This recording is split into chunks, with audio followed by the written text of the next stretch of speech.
where the bad folks go when they die. Don't go to heaven where the angels fly. You go to a lake of fire and fry. You won't see them again until the 4th of July. I forgot to add that watch date to my list for 2021 because every year it is and should be because of that song, basically. I mean, the lyrics are just mind boggling. Um, then again, Nirvana, a lot of their songs, their lyrics don't make a whole lot of sense. So it's a kind of a iffy situation because at the same time, they have a lot of esoteric imagery in a lot of their music videos and a lot of really strange stuff associated with the suicide and death and all of that. So there could be something there. And another reason is iPad Go 2. Yes, I'm beating the dead horse again. Released July 3rd, 2012. So it should be a watch date this year. The inverse of 2012 is 2021. And they did not release it on that date by accident by any means. It was very deliberate.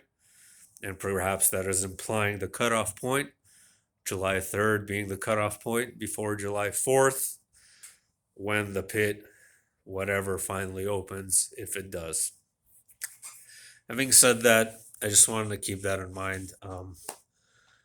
Definitely in a dry spell for things I want to share at the moment. No dreams. I just had that odd alligator transparent humanoid dream I had on New Year's Eve. I didn't drink, but I had a dream that I was getting drunk with my friend Dima, which is funny because I used to drink with him a lot when I lived in New York, and he's been inviting me to go see him in New York. So the whole dream was just me and him partying and drinking, which is what we used to do when I don't really drink anymore. So I don't know how that's going to work. But without dreams, I don't really have the inspiration to make videos. It's difficult because I don't have that kind of spiritual inertia guiding me. So until I have one or there's very important news that comes up, I'm gonna refrain from making videos.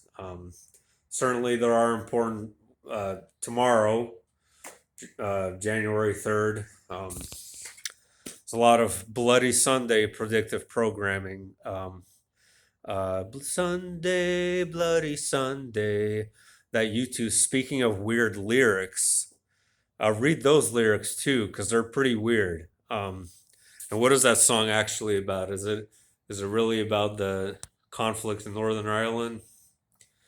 Not so sure after you read those lyrics.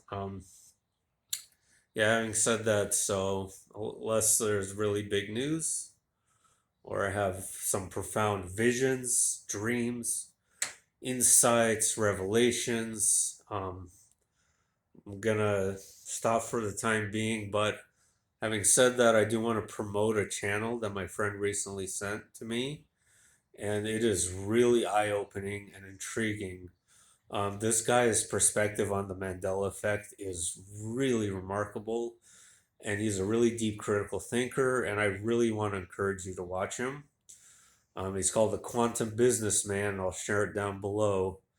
And basically, I'm sure you might have heard of his story before, in that he was some kind of a software developer and he had labels and brands that he would distribute to his associates, and they were not able. He was seeing like deviations and different changes in logos that he remembered before, and he didn't have an explanation for it. So it caused like a Mandela effect awakening for him, which resulted in him being a very brave and courageous person in openly discussing the Mandela effect in the business corporate world, which, as you know, is probably a big no-no with those boring tools. Not all of them, but I'm generalizing here. But share them down below.